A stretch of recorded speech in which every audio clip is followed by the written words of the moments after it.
en Guyane, alors que on pourrait s'attendre, dans un pays plein de potentialités, où les inégalités sont encore plus flagrantes et importantes que d'autres régions d'outre-mer,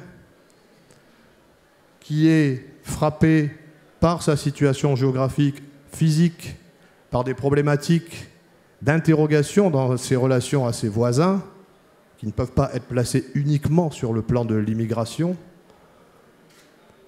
dans un pays où l'inégalité économique même entre réussite du spatial et nombre de RMistes ou d'exclus est encore plus marquante que dans n'importe quelle autre région d'outre-mer, nous pourrions nous contenter, en tant qu'acteurs économiques, d'envisager, d'apporter des réponses selon tel ou tel modèle, plus ou moins capitaliste, plus ou moins humaniste.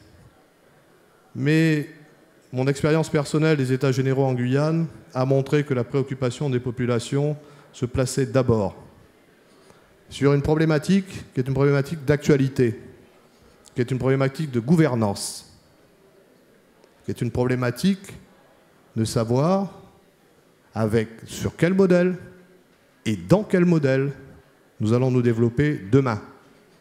Je n'entends pas y apporter une réponse, mais je dis que pour un chef d'entreprise, il est bien entendu clairement important de savoir s'il fonctionne comme un département français, la Sarthe, notre Premier ministre par exemple, ou comme une région française ultra-périphérique, dans le 73, ou comme une collectivité française, dans le 74.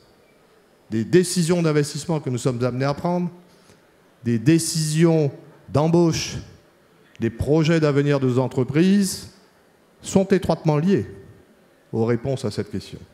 C'est la raison pour laquelle, particulièrement au niveau des chambres de commerce, nous avons insisté pour que cette question puisse être posée, que nous sortions enfin de ce débat, pour que nous sachions et que nous puissions planifier notre développement économique. La deuxième question qui était importante est apparue au travers justement de ces problématiques identitaires. Alors certes, en Guyane, elles se déclinent différemment. Pourquoi? Parce que la Guyane, avec ses 200, alors je ne sais plus, je dois dire 30 000, 40 000, 50 000, je ne vais pas rentrer en discussion sur le nombre d'immigrés clandestins que nous avons sur notre territoire, mais la Guyane, avec sa population, dont une majeure partie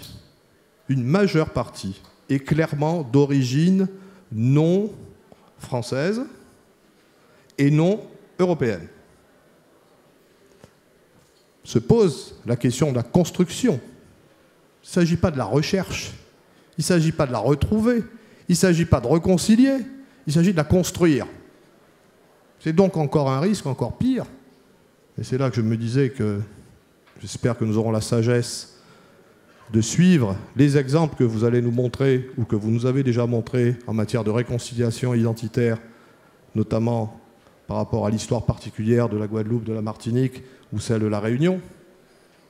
Nous avons à la construire, cette identité. Et là aussi, c'est une donnée de base fondamentale, une valeur fondamentale pour savoir quel type de développement nous allons poursuivre, notamment pour nos entreprises.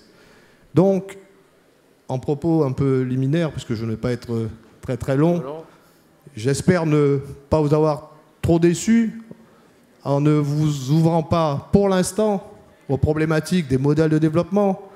Quel développement endogène? Faut-il exploiter nos ressources? Doit-on travailler avec nos voisins? Est-ce qu'on doit être concurrents les uns aux autres entre la Martinique, la Guadeloupe et la Guyane? Atelier remarquable. Mais vous dire que le ressentiment que nous avons eu, y compris dans le monde socio-professionnel, particulièrement dans le monde socio-professionnel, c'est qu'il y a un cadre qui est à définir, qui reste à définir. Dans ce cadre-là, nous saurons faire. Il existe des entreprises sous tous les régimes. Il existe de la création de richesses sous tous les régimes. Évidemment, la répartition de cette création est différente selon les régimes. Mais en tant que moteur du développement économique, nous saurions faire. Nous attendons la réponse, au travers des États généraux, nous attendons la réponse à ces questions sur les valeurs. Je vous remercie. La parole est...